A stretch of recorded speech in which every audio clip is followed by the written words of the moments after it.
Alright everyone, it's time to spit some more truth with regards to far-left rioters and differentials involved with police shootings, because it's funny, when you pay attention to left-wing Twitter, which is an echo chamber of bullshit, it's funny how you can lie. There are lies, damn lies, and statistics. So when they trot out numbers like, well, the police have shot and killed, 600 or so people so far this year, what they'll never point out is that there's a huge majority of those that were justified shootings, right? Oh, the police shot and killed the dude. Yeah, I mean, he was trying to strangle an orphaned toddler at the time, but they shot and killed him, so it still gets thrown into that number. Yeah, they caught the dude raping a 10-year-old. They literally, he whips out a gun, he starts firing at them, so they blew his head off. Oh, but he got shot and killed by police. Oh, yeah, he did.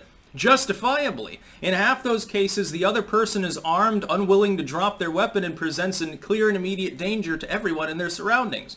But there's still a statistic. Meanwhile, far-left rioters have so far killed about 40 people over the course of the last couple of months. The death toll is mounting. Communists love to kill people, including one another. Fuck, the communists are the best thing in the world for killing communists. You can always rely on communism to self-destruct and lead to millions of deaths. Name a communist administration that doesn't seem to have that, or at least a similar problem by population. Venezuela, okay, they're socialist. They're a democratic socialist nation. By the way, they are democratic. Maduro was elected. So is Chavez, who started their problems, and everyone wants to blame Maduro only because he's an illiterate bus driver. An idiot. Anyway, name a commie administration that hasn't purged a bunch of people. I'll wait a million years. I like it when they try to claim that the Amish are communists. And get into a little bit of a theological discussion maybe there as well. But I want justice for the victims of these looters and commies. We always hear about, well, we need justice for people killed by police. Again, including the vast preponderance of those numbers that are justifiable shootings, in many cases involving another person who is also themselves a murderer, has already killed or is currently attempting to kill people. Yeah, I guess, oh, this serial killer killed 10 people, but they blew his head off. It's a police brutality statistic. Oh my god, yeah, it doesn't matter that he drugged and raped 5 women, and he was killing people, smashing his car into them, and he whipped out a machine gun and started gunning down cops, but they killed him, so he was police-involved shooting. We need to prosecute.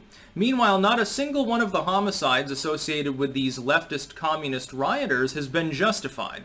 The number of unjustifiable homicides from the left over the last 2 months clearly eclipses the number that the police have been involved in probably over the last 10 years at this point. Again, most of those police-involved killings are justified.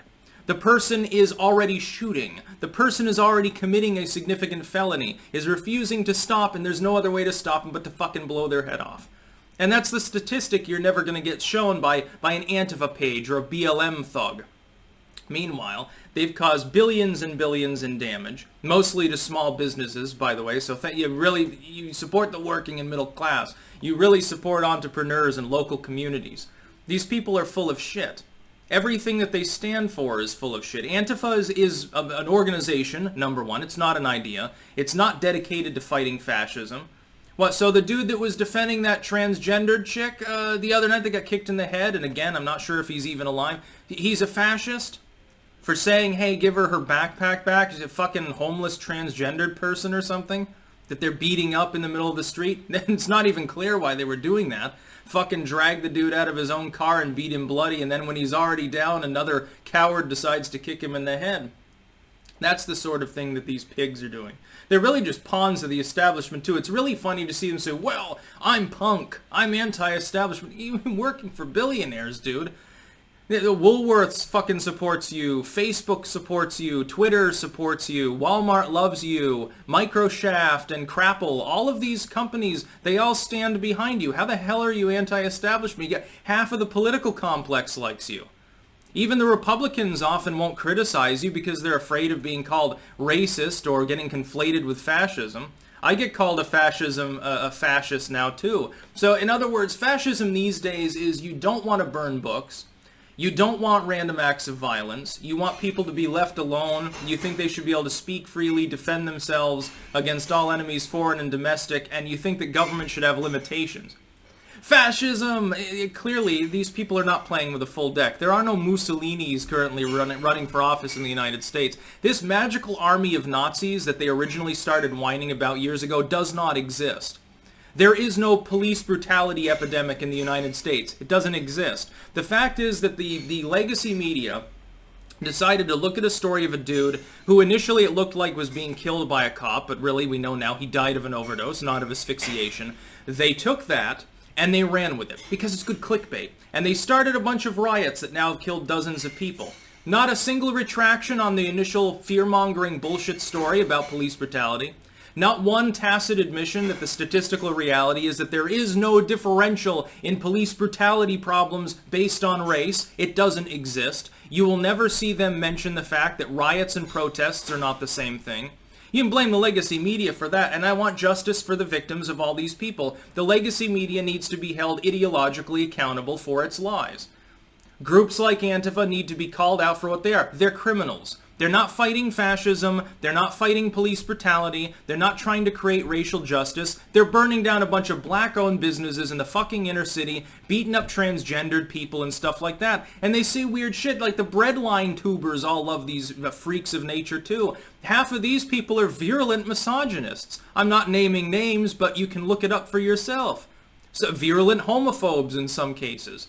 Outright bigots. These are the people that they literally stand for the same shit that they will project off on somebody else who's like a libertarian or something like that, as though they had those same beliefs and need to be silenced as a result of it. You're hateful. By the way, women are problematic. You're hateful. Insert gay slur here. I see it from their audiences too, and sometimes it's not even like the cringe fringe left. Sometimes it's a fucking skeptic left. These people have sold out too. They fucking sold their souls, what little was left of them, in order to appease the social justice warriors. In order to escape from being labeled a bigot by far left. See, they've sold out. They think that it's still edgy to be like, well, I'm an atheist thinker. I believe in leftism. Haha, I'm edgy and cool. And now they get like the beer gut and you know, the neck beard, and they get older and they keep those beliefs that maybe were edgy in 2005 and bothered people, but now that's like the main line.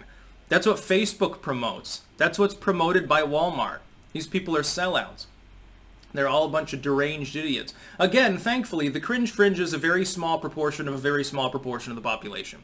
First, look at it as an urban versus rural thing. You know, this isn't happening in the countryside or in small towns or the outer suburbs. This is a city thing. So first, it's just the left wing of the urban population. They're the only ones that are even protesting. Then you take a very, very small fraction of that group of people. They're the ones that are throwing rocks. It's a few tens of thousands of people sprinkled across the U.S., mainly in a handful of urban areas. The only reason that they're doing any damage right now is that they are specifically, and I'd say deliberately, targeting areas where people aren't going to fight back because, by and large, you've got duty to retreat laws. People are uncomfortable with the idea of defending themselves and their property against a bunch of thugs. I think personally that there should be a movement in the country so that we have nationwide stand your ground and castle doctrine, and it should supersede the states. It's not a 10th Amendment issue. It's a civil rights issue. It is a civil right for people to defend themselves against aggressors. Victimization is literally the reason that governments are set up in the first place. A legitimate government should be seen as nothing more than a way to prevent victimization. When the government is creating victimization by disarming people, by prosecuting non-crimes, victimless crimes, by suppressing people ideologically and things like that, then the government, in my opinion, is illegitimate. The government of the city of Portland is illegitimate. It is a non-entity. For legal purposes, it should be ignored. The people of Portland have a right to defend themselves. The same with Seattle and all these other cuck cities. That's about all. Peace out.